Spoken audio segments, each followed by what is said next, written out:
Hola, buenas tardes. Bienvenidos a todos, porque hay tantas mujeres como hombres, ¿no? A Lecciones Inesperadas, un paseo por Alacant.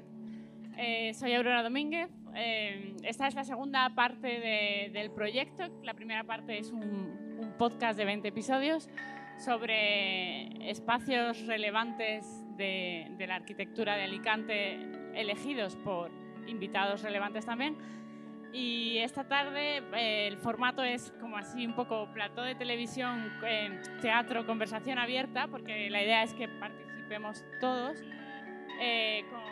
con estos invitados que son Carlos Martín Cantarino, que es profesor de ecología, que nos hablará de sus elecciones sobre el espacio público, Mon Cano, Íñigo Barón, que aparte de ellos como arquitectos vienen representando a la Cuarta Piel, y Rubén Bodevic, que viene pues como arquitecto y también como parte del Colegio de Arquitectos, ¿no? Tiene un poco de voz como representante del Colegio de Arquitectos de Alicante. Y me gustaría presentar, bueno, me gustaría dar paso más que presentar, porque a Antonio Manresa. Muy buenas a todos, gracias por estar aquí. Buenas tardes a todo el mundo, gracias por estar aquí. Esta es una iniciativa que empieza en el 2021 con unas subvenciones que hacemos de innovación e investigación, que Aurora se presentó. Y esta, como ha comentado perfectamente, es la segunda parte. Creo que es... Buenas tardes a Nacho Bellido, que lo tenemos ahí, y que me iba a saltar lo de los saludos, lo llevo un poco fatal. Como decía, esta es una segunda parte de ese trabajo de los 20 podcasts que hizo Aurora, y aquí se va a hablar de los espacios públicos. Se va a abrir un debate interesante con los ponentes que están aquí presentes, con Aurora, sobre la visión que tienen de la ciudad, que creo que siempre es importante que sepamos qué es lo que se piensa desde la parte técnica, la parte de la ecología y la parte de la arquitectura, que es lo que se piensa sobre Alicante. Este es un espacio que hemos recuperado también, un espacio público, el espacio Séneca, que iremos mejorando para que todo el mundo pueda asistir y que estemos un poco, no pasemos este calor que estamos pasando ahora mismo, porque pido disculpas, pero que iremos adecentando, y por lo menos lo hemos recuperado para la ciudad, para hacer este tipo de debates, otras exposiciones y otros proyectos que traeremos aquí. Nada, espero que disfruten, que saquemos todos unas lecciones importantes, que nos den unas ideas buenas para la ciudad. Y nada, muchas gracias por venir y muchas gracias, Aurora, por tu idea. ¿De acuerdo? Gracias. Si le parece bien, me gustaría empezar por Carlos, que de todos los que estamos aquí es el único que no es arquitecto, pero es una figura clave en el desarrollo del urbanismo contemporáneo, ¿no? La ecología es una cosa que es muy importante a tener en cuenta, y es una cosa que no se ha tenido en cuenta en otros momentos. Entonces, bueno, como en el juego de los podcasts, los invitados, yo les proponía que eligiesen como punto de partida, que eligiesen un espacio público que consideraran reseñable de Alicante, y para darle una vuelta divertido, intelectual, pues relacionarlo con un manifiesto. Entonces, Carlos elige el Benacantil, que es además un icono de la ciudad, como espacio público. Entonces, bueno, buenas tardes, Carlos, muchas gracias. Buenas tardes y gracias por la invitación a participar en este encuentro. Y bueno, pues empezamos así. ¿Por qué eliges el Benacantil como espacio público reseñable? Bueno, el Benacantil me permite más hablar de mi campo, que es la ecología, evidentemente. Es un espacio más natural y... Empezaría por una cosa interesante. Benacantil. Vale. Benacantil es un nombre oficial, pero es un cultismo. Si investigáramos la historia de la palabra Benacantil, nos daríamos cuenta de que no es popular. Nosotros le llamamos el castillo, evidentemente. En el Raval Roig decían la Sarra, que es el nombre que se da en alicantino a las lomas. sea pequeña, sea grande. Igual que la Serreta, lo que ahora es la fábrica de tabacos era la Serreta. El primer topónimo, digamos, para referirse al castillo era Los Pinos. Los Pinos era ir a la parte norte, la que da al Pla del Bon Repòs, que tiene la pinada aquella que plantó el ingeniero Mira. Aquello era una loma pelada hasta principios del siglo XX. Y fue precisamente el ingeniero Mira, don Francisco Mira, una de las grandes figuras de la ingeniería forestal española y diríamos mundial, porque su obra en las dunas de Guardamar tuvo una repercusión mundial importantísima, el que aceptó el encargo difícil de intentar repoblar esa loma pelada, árida, sin suelo, con arbolado. Claro, el único arbolado que podía plantar prácticamente era el pino carrasco, que decimos el Pinus alepensis, el que podía resistir la sequedad de ese ambiente. He escogido como manifiesto un documento. Sí, te quería preguntar. Bueno, sí. A propósito de lo que acabas de decir... Estamos hablando de 1912, perdón. 1912. Mi pregunta sería, ¿qué supone para la ciudad ese cambio, ¿no? De un monte seco a una pinada, ¿no? En los últimos años del siglo XIX, principios del XX, era una demanda social por parte del pueblo alicantino que ese monte, digamos, mejorara sus condiciones. Había muchos problemas. Cuando llovía torrencialmente, pues todos los sedimentos, las piedras y tal bajaban a Alicante. Había una necesidad de que se cortara de alguna forma todo esas lluvias torrenciales que bajaban con piedra, con barro, con no sé qué. Por otro lado, lo que decían la reverberación del sol, eso era una manía. Figura en los documentos del arquitecto Guardiola, del médico Santana, que la memoria sobre las condiciones de Alicante, que uno de los problemas de Alicante era el excesivo calor en verano. ¿Por qué? Porque la piedra desnuda del castillo hacía como un espejo que reflejaba el calor contra la ciudad de Alicante, ¿no? Lo que es la ciudad antigua de Alicante. Por otro lado, Alicante no tenía espacios digamos, para pasear, más que, bueno, la Esplanada y tal. Se pedía que fuera el Castillo de Alicante como el pulmón verde. Y entonces, en todo ese jaleo, digamos, es cuando se intenta cometer aquello. Muy difícil, la memoria del ingeniero jefe Codorniu, amigo de Mira, pero que estaba en el Ministerio de Madrid. Que es el manifiesto que has elegido. Que es el manifiesto, ¿no? Que he elegido. Precisamente ese informe. Destaca los grandes problemas a que se enfrenta esa repoblación. Pero bueno, Mira entonces está muy reconocido por enfrentarse a problemas y consigue la hazaña, si no en la cara, digamos, de Levante, de Solana, porque era muy difícil allí, se intentó pero no se pudo y continúa estando prácticamente desnuda, sí en la cara de Umbría. El otro monte, ¿no? Como elección. Tenemos a Rubén, que ha elegido el Monte Tosal de Alicante. Rubén, que es muy interesante porque ha elegido el manifiesto del tercer paisaje, que además ya aparece, ya es la elección de una de las invitadas de la primera parte del episodio del podcast. Primero intenté elegir en la zona del soterramiento, la OI2, pero preferíamos tratar sobre espacios existentes. Lo que buscaba era hablar un poco sobre la ciudad de las oportunidades perdidas, que suele ser Alicante, y nuestra falta de espacios públicos de calidad y sobre todo de escala. La ciudad al final no deja de ser un pueblo venido a más. No ha llegado a tener nunca un espacio representativo más allá principalmente de la Esplanada. Y un lugar de encuentro o un lugar donde se pueda producir una apropiación de la ciudad por parte de la gente, no solamente para el uso diario, sino incluso para una manifestación, para un concierto, para un acto público. Nuestra ciudad no tiene ese tipo de espacios.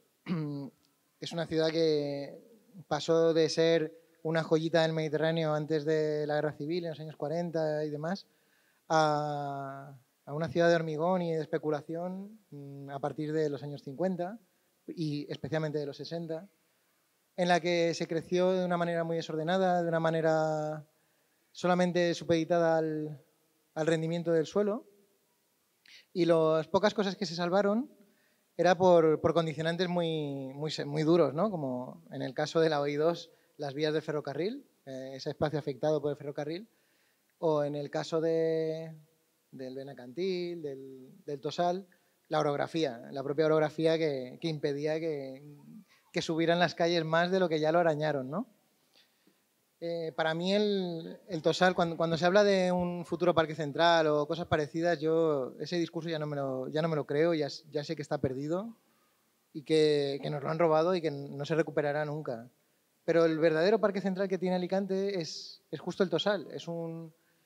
Podía haber sido mucho más grande, pero lo que es bastante interesante y bastante capaz de suponer un pulmón y un espacio de ocio, de encuentro, de deporte para toda la ciudad. Y lo enlazaba con el manifiesto del tercer paisaje de dos maneras. La primera es cómo en un lugar tan desordenado y que todavía tiene muchos espacios sin urbanizar, sin acabar de convertir en ese jardín con su bordillito, con su riego automático, etcétera, cómo todavía llega a sorprender, no solamente por las especies que puedan nacer allí, sino incluso por la fauna. O sea, es un lugar donde todavía hay colonias de erizos urbanos en nuestra ciudad. Pero en apenas 40 años ha cambiado muchísimo. Ha pasado de ser un lugar donde incluso se acampaba en pleno centro de la ciudad. ¿Permitido? Bueno, permitido o no permitido, en esa época las cosas daban un poco más igual. No estaba todo tan regulado. Pero había acampadas. Yo recuerdo la pinada que había donde después se construyó el parque temático.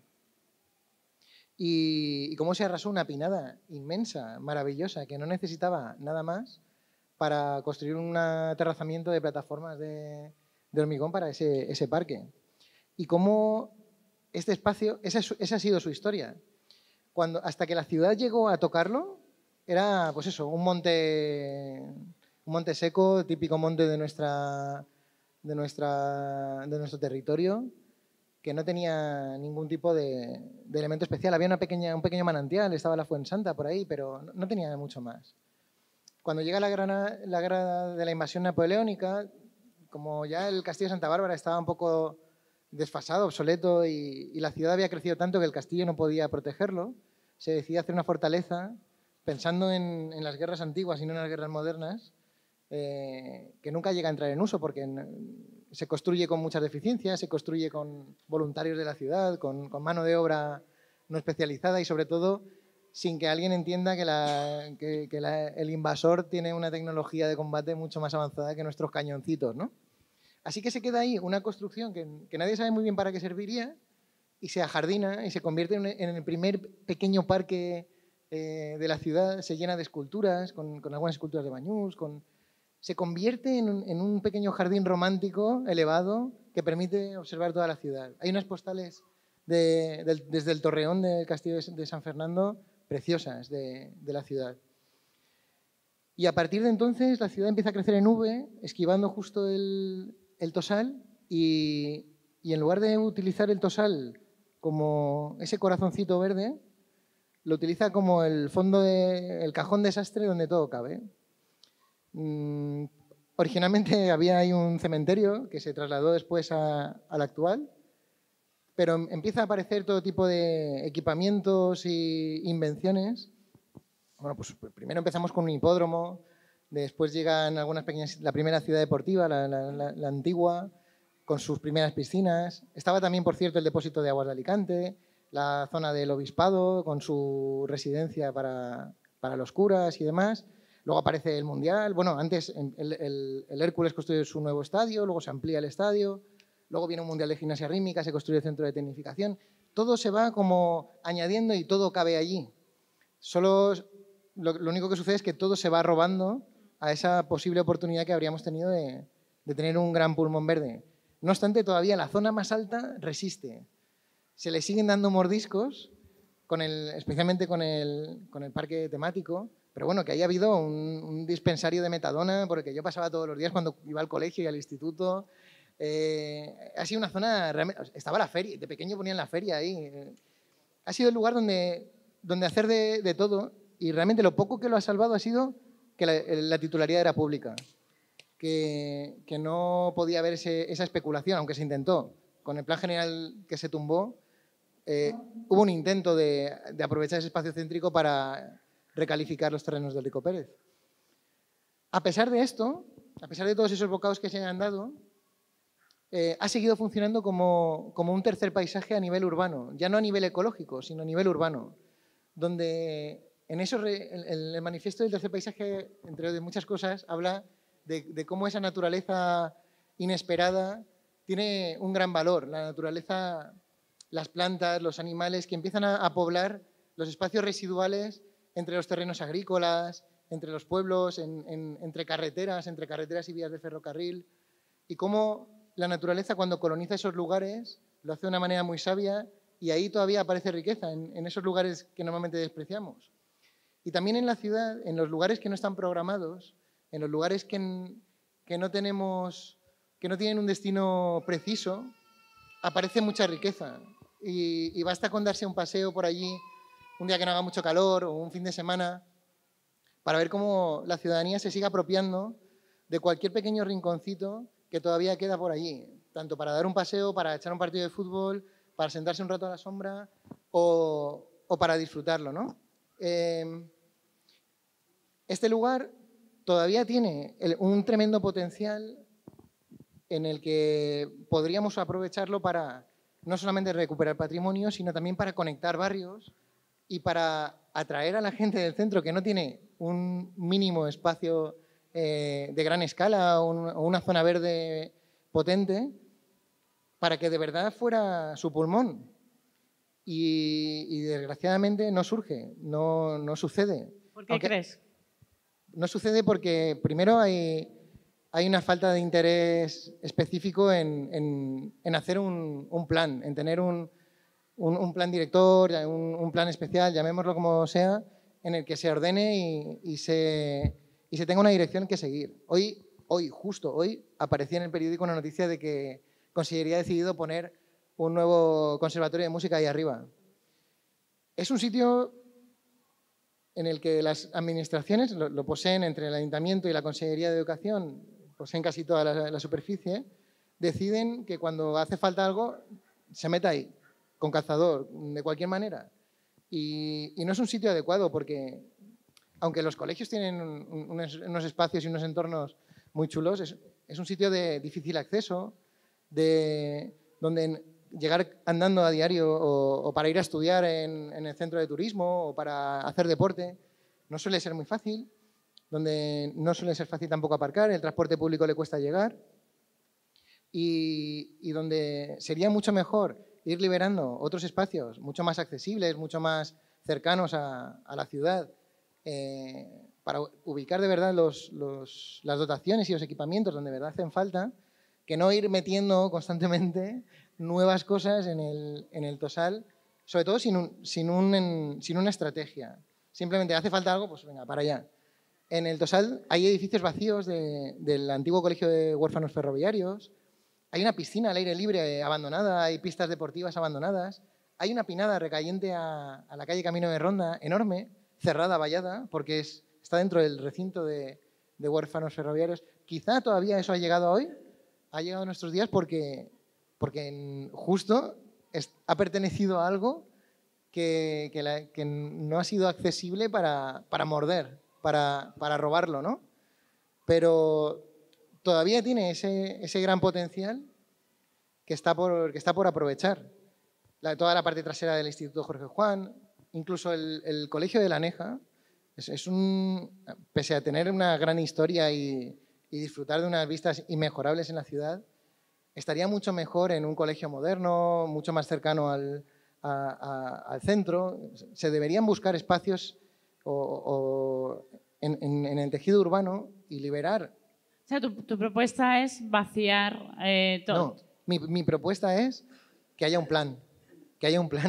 y que alguien tenga una idea buena para que al menos lo que se haga con sentido. No se haga en una dirección por un lado, dentro de 3 años en otra dirección, luego en otra dirección y cada actuación se pelee con la anterior y todas sean a costa de robar la última oportunidad de naturaleza, de un pequeño resquicio natural en el centro de la ciudad. Bueno, muchas gracias. Y bueno, ahora cuando termine Íñigo y Mon hablaremos también de... La siguiente pregunta sería, por si la queréis ir pensando, ¿qué funciona? O sea, ¿qué espacio público en Alicante podría decirse que... Pues ya sabemos la explanada, ¿no? Con el número 1. que responde al urbanismo contemporáneo. O quizás son las lagunas de Rabasa, que es el siguiente espacio elegido por Íñigo y Mon y por la Cuarta Piel, ¿no? Porque además lo interesante aquí es que el manifiesto es Ficciones compartidas, que es un manifiesto que se construyó el año pasado en el Centro Cultural Las Cigarreras, en este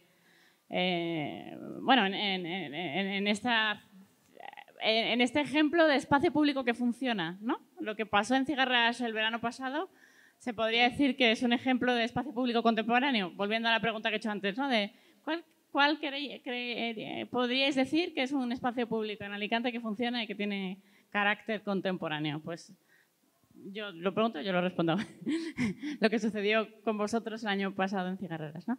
Pero bueno, decirme por favor por qué elegís las lagunas de Rabasa y contarnos un poco más sobre este manifiesto que si se puede leer, dónde o si lo podéis... Cuando hablábamos porque es un sitio que nos gusta mucho y que hemos estado, hemos ido con las bicis, hemos ido de excursión. De alguna manera yo creo que como Carlos también podíamos leer cuando hablaba y Rubén, pues como que tenemos afecto, tenemos como alguna cercanía a él y tenemos un vínculo. Y luego por otro lado porque es interesante porque creemos que es un sitio que se va a expandir o que está en el ojo de expansión de la ciudad, como que la ciudad va a crecer y hay como que se ha planteado diferentes proyectos de urbanizarlo y es un lugar que tiene unas características muy especiales porque las lagunas nacen de unas minas que estaban a cielo abierto, de repente se inundan, y surge un paisaje a partir de esas lagunas. Y entonces, lo que decía Rubén de que no hay un plan en el Tosal, pues en Rabasa de alguna manera estamos a tiempo de que lo haya. Y la pregunta un poco es como, ¿cuál es ese plan, no? O sea, hay presión política y hay condiciones que son difíciles, pero es mucho más... O sea, está mucho más abierto, mucho más por escribir, yo creo. Sí, o sea, era muy, muy interesante escuchar ahora cómo contabais sobre el Tosal, ¿no? Y el Benacantil. Y se hacía más evidente que las lagunas de Rabasa podían ser esa tercera pieza que de alguna manera no se insertaba a lo mejor de una forma tan directa en la historia de la ciudad, o a lo mejor no tenía estas narrativas como tan claras que puede tener presente toda la ciudad de Alicante, ¿no? Sino que tenía este punto un poco como difuso, su historia como que está vinculada a unos usos industriales o puntualmente como agrícolas y demás, que hacen que se salga un poco del imaginario. Y esa parte difusa, que de repente ha dado un paisaje muy singular cuando han desaparecido esos usos, nos parece muy interesante, ¿no? Porque operar sobre esto de repente te da unas herramientas en las que puedes replantear cómo intervienes, ¿no? Y un poco lo que hablábamos el otro día era entender que cuando tienes una situación así de difusa, que tienes como unos fragmentos que te hablan de pues, las minas, como hablaba ahora Íñigo, tienes unos caminos porque había unas partes que estaban habitadas, de repente te empiezan a aparecer unas reglas que no son nada a lo mejor hegemónicas, que no son nada como regladas, literalmente, ¿no? Como que son mucho más... que empiezan a articular por dónde tiene que ir, ¿no? Por dónde tiene que ir la narrativa de ese lugar. Y que a lo mejor no tiene que ser una cosa tan impuesta, sino más de leerla. O sobre lo que ha ocurrido. Sobre lo que ya hay. ¿Y la relación con el manifiesto? Claro, porque un poco la pregunta es, o la pregunta que nos hacíamos es a qué cosas tienen que atender ese plan, ¿no? Porque está claro, yo creo que todo el mundo está de acuerdo que tiene que haber un plan, pero si es un plan para los vehículos o para la circulación de los coches, todos sabemos cómo funcionan los carriles, qué anchos tenemos que darles, qué aceras hay que hacer, semáforos, etcétera. Pero si es un plan para un lugar que son unas lagunas extrañas donde hay gente viviendo, ha aparecido un bike park, hay pájaros, pues ocurren cosas que no son tan habituales y que tienen como esa cosa extraña de estar en un parque de la periferia, lejos y de alguna manera como oculto o invisibilizado. ¿Cómo hacemos ese plan? O sea, ¿qué tenemos en cuenta? ¿Por dónde empezamos? Bueno, esa es un poco como la pregunta que nos hacemos. Entonces, Ficciones Compartidas, que fue un poco un programa que hicimos con La Cuarta Piel en el Secadero el año pasado, lo que intentábamos era generar como un poco vínculos o involucrarnos en otras maneras de entender que no fuesen como las normas que ya hay hechas, para intentar hacer un plan del 2022, como un plan de ahora, como de que sea súper actual y que utilice como un poco todo lo que hemos aprendido y evitar todos los errores anteriores, yo creo. Entonces, bueno, como que... Y que responda a las necesidades contemporáneas, ¿no? Justo, que atienda que un poco... no son las mismas. O sea, que hay una cosa muy chula que es como cuando tú visitas un espacio, cuando tú te relacionas con él, cuando tú lo conoces, que es lo que le pasa a Carlos o probablemente lo que pasa a Rubén, lo entiendes de una manera totalmente diferente y ese plan tiene que atender a esas cosas. O sea, nosotros tenemos que poder hacer la ciudad entendiendo lo que significa para la gente, los usos que ya hay, la manera en la que se utiliza, ¿no? Como un poco como base. Y es un parámetro que ahora mismo como que no se atiende apenas, ¿no? O no se sabe de qué manera se, claro, se interpreta. Es el número justo. 1, ¿no? Del diseño del plan. ¿Qué necesidades tiene el que lo habita? O sea, otra cosa que hayamos pensado es hacer un pequeño experimento muy rápido. Entonces, os vamos a pedir que a todo el mundo que os pongáis de pie, por favor, a vosotros también, si nos podemos poner de pie. O sea, es una encuesta muy rápida, entonces queremos saber cuántas personas de las que estamos aquí habéis estado en las lagunas de Rabasa en los últimos 6 meses, vamos a poner. Entonces, si la respuesta es que sí que habéis estado, os quedáis de pie. Si la respuesta es que no habéis estado, os sentáis. 6 meses.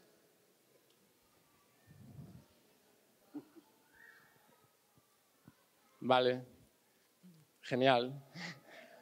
Genial. O sea, era un poco para ver como, no sé, como cuántos hemos ido, ¿no? Porque, o sea, justo estuvimos haciendo un proyecto en el colegio que está enfrente de las lagunas y cuando hicimos esta misma pregunta en todas las aulas de los alumnos de tercero de la ESO, nos salía que menos, o sea, 3/4 partes de los alumnos de tercero de la ESO del IES San Blas, que es el colegio que está justo al otro lado, o sea, a una calle de las lagunas de Rabasa. De hecho, el patio del IES San Blas es la misma vegetación, o sea, es un trozo que pertenece prácticamente al paisaje de las lagunas. Solamente 1/4 de los alumnos y las alumnas habían estado. Y es flipante porque es como, ¿y cómo vamos a diseñar nada ahí? ¿Cómo vamos a pensar en el futuro de ese lugar si en el propio instituto de las lagunas no han estado los chavales? O sea, están peleándose por tener un patio con más árboles, por tener más sombra, y tenemos unas lagunas enfrente que no la conocen, que no las conocemos y que, bueno, pues en verdad son una oportunidad, ¿no? Como yo creo. Sería un poco ver en el proyecto ese qué modificación hay que hacer allí en el terreno, qué uso, porque claro, hay 4 lagunas en total allí. Una que está casi vacía y ahora mismo, últimamente, como ha llovido tanto, están por encima del nivel de hace muchos años. Están muy llenas de agua ahora mismo. Entonces, habría que modificar, no sé si sería una cosa conveniente. Hay 2 lagunas que están muy cercanas, unirlas entre ellas, porque total es una modificación del terreno. Eso ha surgido por esa extracción o no sé cuál sería el uso que se le podría dar por darle un entorno mucho más grande, más importante a la zona esa. No sé.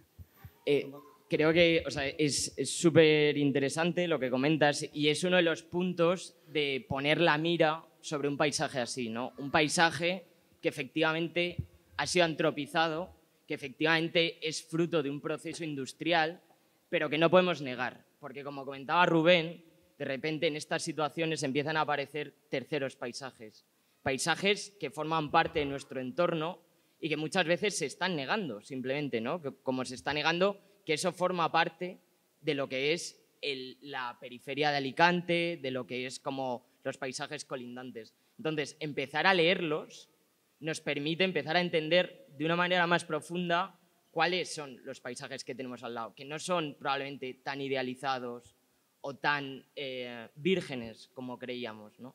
Y hay un potencial, para nosotros ahí hay un potencial de un desarrollo de especies. De repente la Asociación de Humedales de la Comunidad Valenciana detecta que al aparecer este paisaje artificial ha aparecido un nuevo foco humedal donde hay otra relación de aves, de repente. Operar con esto nos da muchas herramientas. O sea, nos da muchas herramientas porque vivimos en el mundo donde esto se ha repetido en todos lados, ¿no? Por eso nosotros intentamos buscar como narrativas que no solo lo nieguen y digan, pues como esto ha sido antropizado, empezamos de cero, sino ha sido antropizado, pero hay algo. Vamos a entenderlo. La alusión al libro del tercer paisaje, yo creo que es una de las obras de un arquitecto que más sugerente es para un ecólogo. Lo que pasa es que a veces no tenemos buena comunicación, no sé cómo decirlo, y eso lo tenemos que solucionar. Es muy sugerente porque si lo lees desde los ojos de un ecólogo, te da muchas ideas. El programa de verano era que nos imagináramos cosas que podían pasar en estos sitios tan raros, ¿no? En estos sitios en los que ya, como decía antes el señor, están totalmente modificados, bueno, como que son muy extraños. Están las vías de tren por un lado, está la autopista, hay una base militar, hay un PAU, que es como de una construcción, la universidad, etcétera. Y de qué manera podemos como tener herramientas para pensar cosas que no sean el plan general que ya conocemos, que es el espacio público como de alguna manera más convencional, ¿no?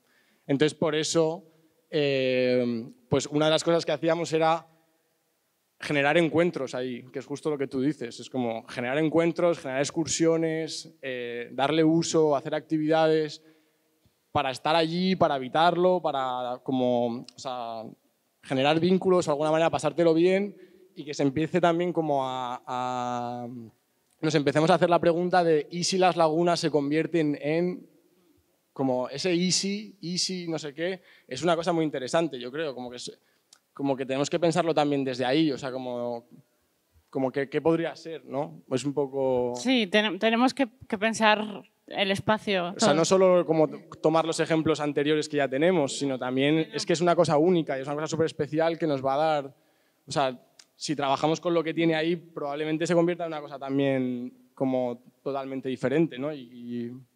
Sí, o sea, bueno, y volviendo como a la pregunta de ¿y cómo vinculamos Rabassa, ¿no? a este manifiesto o a esta experiencia? Sí, como al final nosotros Ficciones Compartidas lo entendimos como una declaración de intenciones, ¿no? O sea, fue un verano donde ocurrieron unas cosas que es próximo septiembre-octubre va a volver a ocurrir de otra manera, ¿no? Y es un proyecto que sigue creciendo con la Cuarta Piel y demás.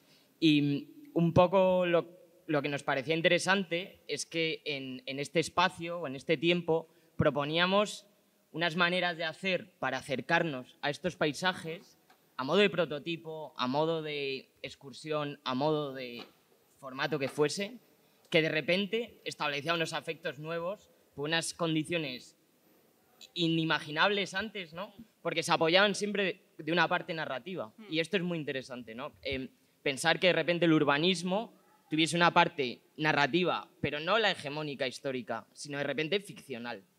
Y como decía Íñigo, nos empezamos a imaginar situaciones que no nos podíamos imaginar si no metiésemos esta capa, ¿no? Claro. Y un poco eso fue lo que pasó, ¿no? Como que hubo unas instalaciones, hubo unos espacios, se convirtió el secadero en un espacio público para el barrio Carolinas también, que eso fue como muy interesante, ¿no? Sí, a mí me gusta también porque hubo como una escucha del usuario del espacio, ¿no? Que eso fue, supongo, una gran experiencia. De repente abrir el debate de qué necesidades tienen estas personas allí. Sí, o sea, justo por una parte tenía esa capa y se combinaba con una capa de como disfrutar juntos también, ¿no? Hombre, y luego eso otro que has dicho me parece súper interesante y súper necesario, ¿no? Que no solo que los espacios no sean solo pensados y diseñados o planteados desde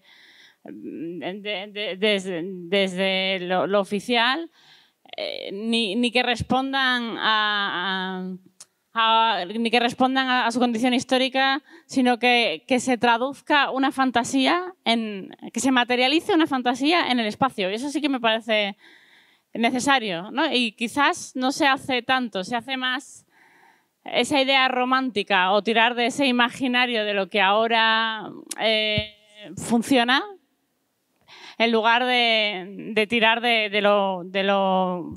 la fantasía, ¿no? De lo que podía ser un disparate, pero traducido quizás no lo sea, sino que está creando una nueva realidad bastante necesaria y nueva, ¿no? ¿Cuál es el verdadero espacio contemporáneo en Alicante que funciona? Yo iba a contestar que ninguno, pero después de esta... Realmente he pensado en el espacio que más me gusta a mí o al que más voy con mis hijos y en el que cada vez que vamos es como que más reforzamos esa idea de siempre que venimos aquí acaba siendo un éxito, ¿no? O sea, aunque te llegue a dar pereza ir hasta allá, pero es que siempre que venimos salimos contentos, ¿no? Y es el Parque de la Marjal. Es un espacio en el que de la nada o de un descampado horrible donde aparcaban coches para irse de botellón, se construye un espacio natural, artificial totalmente, como nuestras lagunas de Rabasa, en el que aparece una naturaleza introducida de una manera totalmente estudiada, aunque sean especies mediterráneas, no son cosas que habrían nacido en Alicante de por sí. ¿Dónde está? Está en la playa de San Juan. En la playa de San Juan. Y como estaba hablando antes, ¿no? O sea, no hace falta que pensemos en la naturaleza como, lo que nos regale la diosa Gaia. No, nada parecido. Hay que forzarlo, si quieres algo salvaje tienes que conseguirlo. Y de hecho, lo verdaderamente contemporáneo en este parque es que de la necesidad de una infraestructura hidráulica, de la necesidad de una infraestructura, de una gran inversión para crear un tanque antitormentas, unas personas a las que, igual que al ingeniero Mira se le recuerda ahora, yo espero que no haga falta 100 años para que se recuerde a las personas que diseñaron ese parque. ¿Sabes quiénes son? ¿Se pueden poner en valor? Conozco algunos, especialmente técnicos de ayuntamiento y de aguas de Alicante, pero me gustaría dar toda la lista para no saltarme ninguno. Pero bueno, por ejemplo... Decía por si había algún estudio reseñable. No, fueron técnicos municipales como por ejemplo Manolo Beltrán, arquitecto, yo creo que también estuvo por ahí Jaume Giner, no lo sé muy bien, pero bueno, técnicos municipales. Y bueno, y consiguieron que en lugar de hacer un tanque antitormentas de hormigón como el de San Gabriel, en el que en su tapa hay un campo de fútbol, se creara un parque inundable único en Europa y pionero y sobre todo al que muchos después han querido imitar, ¿no? Y que se ha ido enseñando y que ha puesto a Alicante en un top de cómo crear una infraestructura y además generar un rinconcito de naturaleza en el que han empezado a llegar aves, animales, de una manera tan bestia que al final, bueno, es que hay una isla que está poblada por un tipo de ave, hay otra que está poblada por otro tipo, tienen incluso sectores. Es una maravilla de espacio y realmente si pensamos en eso, en lo contemporáneo, bien, no es un sitio donde haya artistas por la calle o que haya skaters o cosas así, sino que es un sitio donde la ciudad consigue compensar su huella ecológica, donde a la vez consigue defenderse de una manera resiliente del cambio climático y de nuestras lluvias torrenciales, donde la ciudadanía tiene un espacio abierto donde tirarse al suelo sin que haya la caca de un perro por aquí. Es un parque sin columpios, que también es una decisión bastante radical, pero sigue funcionando muy bien para niños, porque es muy didáctico y donde hay muchos actos y eventos de anillamiento de aves, de explicación de naturaleza. Y realmente sí que puede sentar, no digo que haya que hacer muchos marjales iguales, sino que ese concepto de pensar en la inversión pública desde muchas capas y con tanta responsabilidad y con tanto cariño por el paisaje, por el dinero que se gasta, etcétera, creo que debería ser el modelo a seguir, ¿no? Y bueno, lo último que comentabas antes de Berlín, solo quería hacer un apunte. Quizá lo que nos falte aquí, no solamente en nuestra legislación, sino en nuestra cultura, es intentar ser un poco menos deterministas, ¿no? Porque realmente los espacios públicos que empezamos a disfrutar hoy se empiezan a gestar casi 20 años atrás en cuanto empiezan a definirse en un plano, ¿no?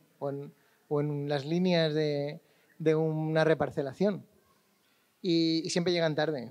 Y siempre llegan tarde. Y entonces quería recordar el modelo de Berlín cuando el aeropuerto de Tempelhof se inhabilita para el uso de vuelos y se libera. Y en lugar de que Berlín diga, bueno, la mayor isla de espacio libre que tenemos en esta ciudad va a ser A, B y C, lo que hace es dejarlo libre y abierto a la ciudadanía durante, no sé, 3 años, 4 años, y que cada uno haga ahí lo que considere, ¿no? Crean una pequeña comisión que gestiona los espacios de las antiguas terminales, se abre al público las pistas, los terrenos, las praderas que hay entre pista y pista, y empieza a suceder de todo. Y lo que hay es un estudio de seguimiento de qué cosas funcionan, qué cosas son buenas ideas, qué cosas tienen recorrido, para empezar a reforzarlas y sobre todo a aprender de ellas para que cuando haya que decidir qué hacer, se haya aprendido del momento actual, ¿no? Y no de lo que tenemos en la cabeza que debería ser. Y ese tipo de estructura sucede en Berlín y podría suceder aquí, pero desgraciadamente pues, a lo mejor nos falta que estos chicos, en lugar de hacerse guidos, se hagan alcaldes. No lo sé.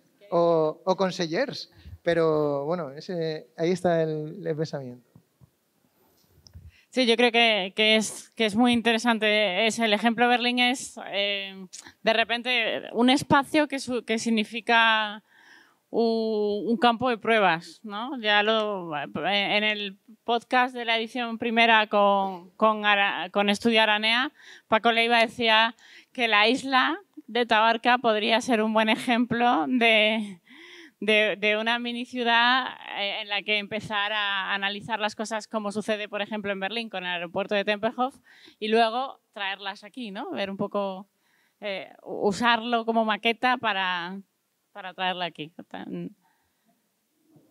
O sea, yo, por generar un poco de debate, creo que el parque inundable es súper interesante y coincido que en términos de ingeniería y de solución es muy avanzado y es muy contemporáneo, y bueno, que todo el tema de la naturaleza, como han insertado aves, han insertado murciélagos, eso hace que los murciélagos se coman los mosquitos, entonces luego los mosquitos no te pican y la relación que hay ecológica yo creo que está súper bien, pero creo que el diseño de ese parque, la experiencia del usuario, o sea, si tú vienes desde fuera y no conoces el proyecto, como nos pasa a nosotros, que conocemos que es un tanque que se inunda, que tal, es bastante limitada. O sea, yo estuve antes de saber que era el parque inundable y, claro, tú no tienes esa percepción de que ese parque se inunda. De hecho, el protocolo está pensado para que cuando se inunde se cierra el parque. O sea, no hay unos caminos que puedan como ser compatibles con el momento en el que está inundado.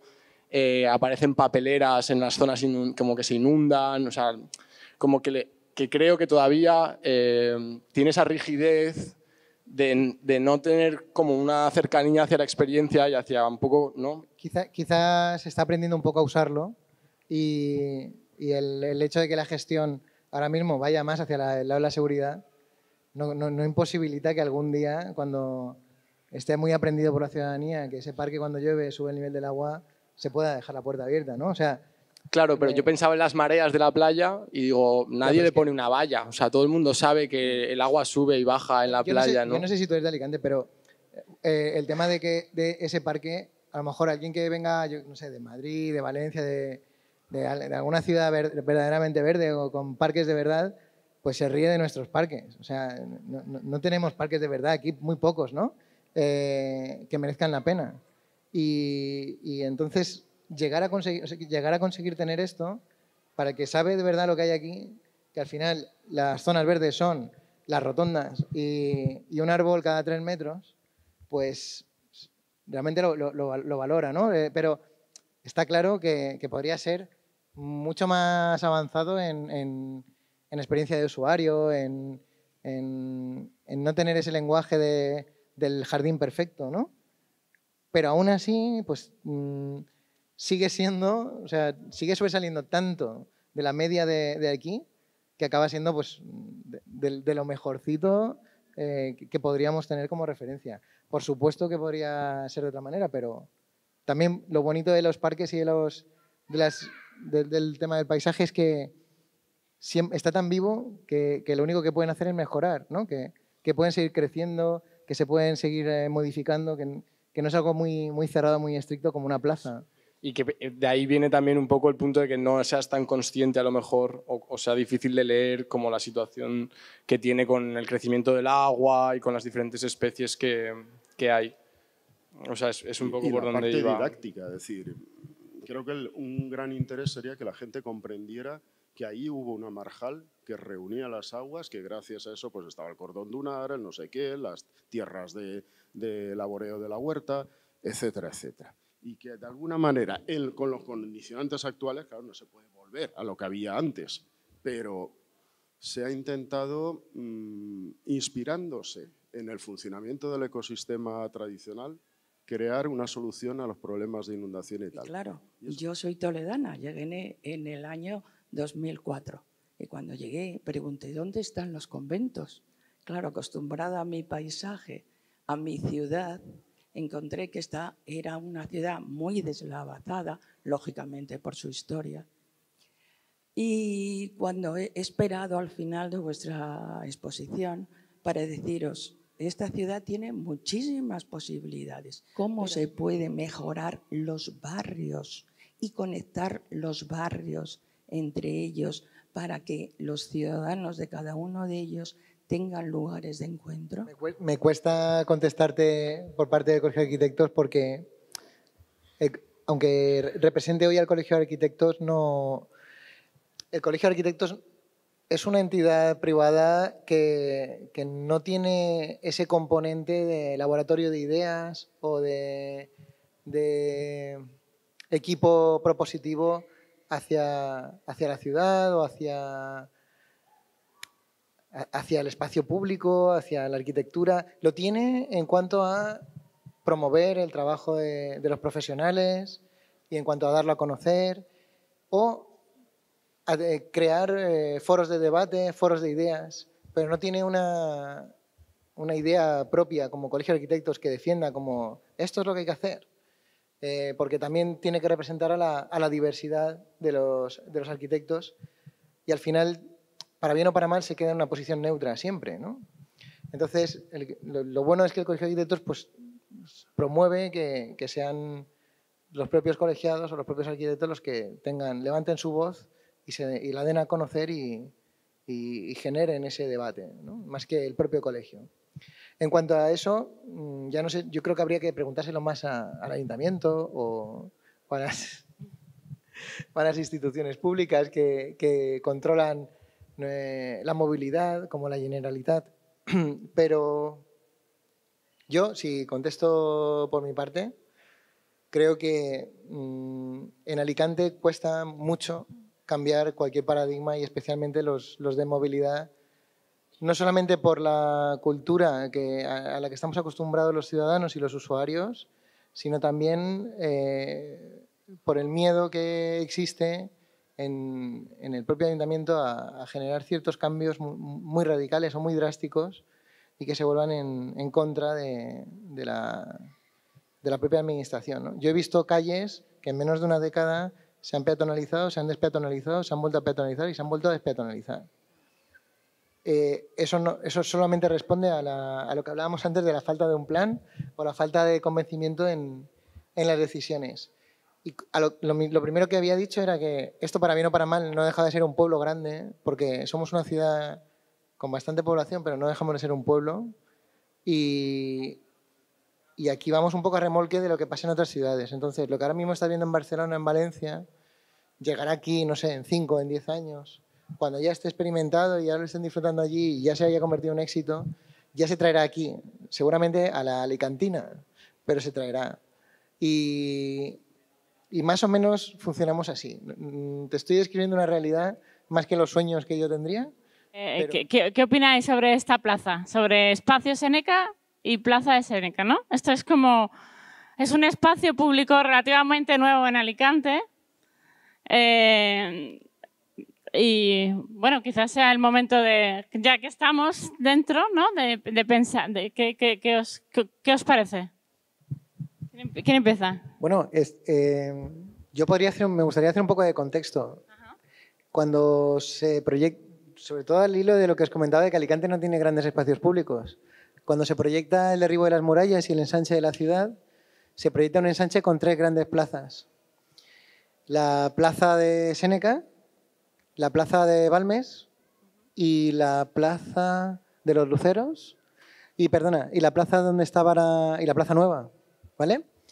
La plaza nueva es una mini plaza resultante de un movimiento de gente hacia el barrio de San Antón y demás. La plaza de Balmes se ocupa con el mercado central y la plaza de Séneca se ocupa con la estación de autobuses. Se queda un ensanche sin plazas. Se queda toda una ciudad nueva en la que no hay un solo espacio público de gran escala para ser disfrutado por la ciudadanía. Cuando se construye es que empezamos a utilizar esto y la gente redescubre el edificio, redescubre que puede tener muchos usos, que hubiera sido un error total derribarlo como se intentó, y que la plaza, que crear un espacio verde o casi verde en la ciudad siempre tiene un buen resultado, porque no existen. Y cualquier pequeño sitio donde pueda correr un niño, donde poder sentarte a dar un paseo, o da igual, o simplemente para quedar a tomar el aire, pues nos hace mucha falta, precisamente por cosas como describía esta señora, que es que la ciudad está muy maltratada y que no tenemos espacios públicos de calidad. Bueno, yo iba a hacer un comentario que no era una reflexión tanto sobre el espacio, sino sobre la situación de esta tarde, que me ha hecho mucha gracia que no funcionase el aire acondicionado, ¿no? Porque, no hay, pues mejor aún, ¿no? Porque de repente yo pensaba que era una cosa circunstancial de hoy y digo, joder, qué bueno, ¿no? Que ha estado como abierto esto, todo el mundo abanicándose, como que también nos recuerda que en verano hace calor y no pasa nada. O sea, como que eso dice Carlos también, ¿no? Que no está mal, que no pasa nada, que no haya aire acondicionado, ¿no?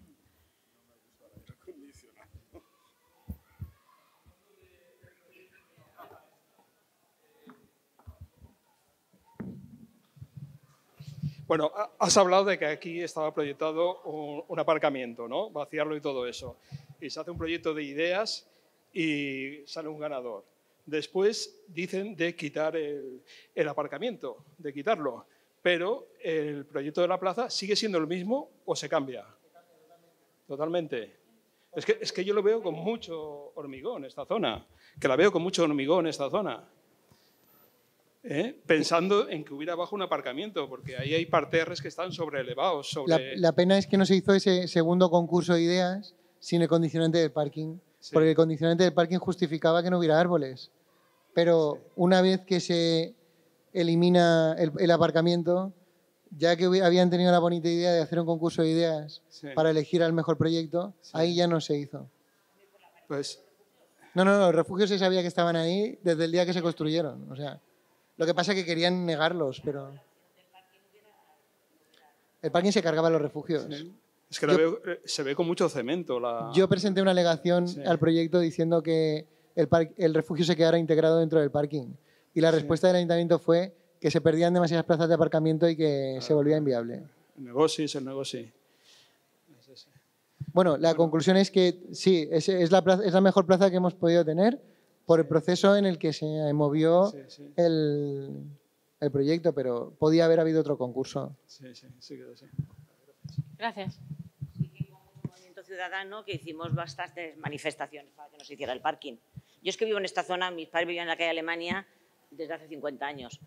Entonces he vivido muy de cerca todo ese proceso y sí que nos movilizamos algunos grupos para que no se hiciera un parking, que se hiciera una plaza más racional que no hubiera un parking debajo, porque eso no permitía poner árboles, se hacían parking. Y luego estaba el refugio, que ya estaba en proyecto en la mente de algunos de recuperar los refugios. Entonces, claro... Quizá hay una cosa muy transversal a todo lo que estamos hablando, que ha pasado mucho tiempo desde los años 50 hasta ahora y que se repite continuamente, que es no solamente esa falta de plan, sino que la ciudad se construye a base de imposiciones y sin participación ciudadana o participación también de especialistas.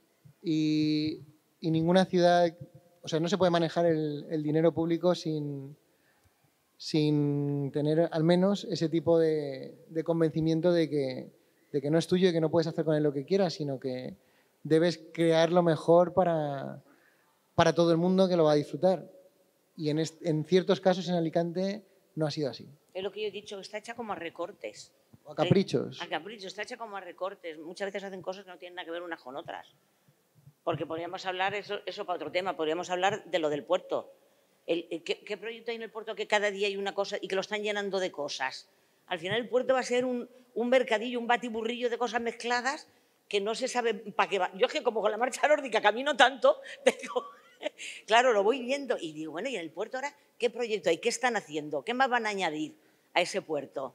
Es una pena la falta de proyecto de esta ciudad.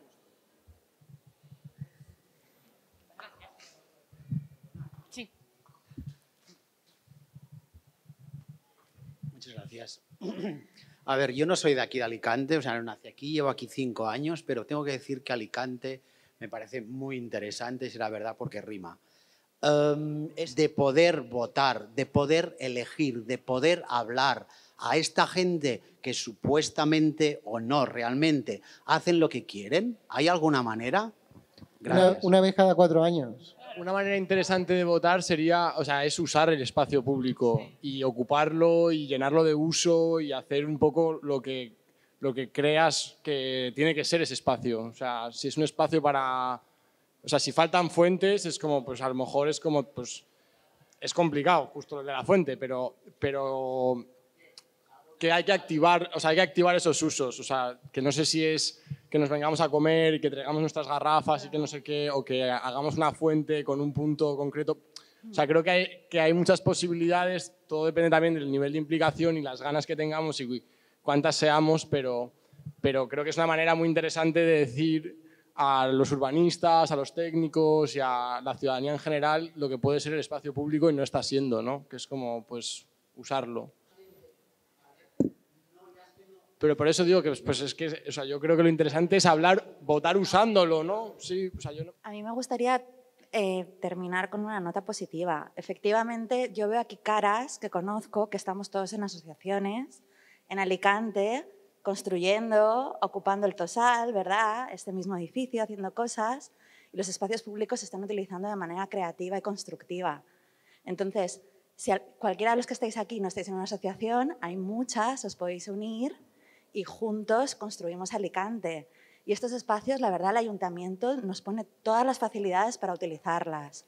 Entonces, construyamos en positivo, ¿no? Y sigamos hacia adelante creando cosas de manera positiva. Esa es mi opinión. Y gracias, Aurora, por organizar esto. Gracias a vosotros por venir. Y... Bueno, me quería unir a la nota de positividad, que yo también le estaba dando vueltas un rato, para invitaros a todas en septiembre a venir a Ficciones Compartidas de este año, que ocurrirá en el Secadero, para ver cómo es un prototipo de pasar a la acción, ¿no? De dar significado a las cosas, intervenir y operar en colectividad. Vamos a estar, bueno, Íñigo, está Juanma, Andrea, Rubén, Inés, que vamos a estar todos allí. Y bueno, como que creo que es un ejemplo, ¿no? De cosas que están pasando y cosas en las que hay que creer. Pues muchas gracias.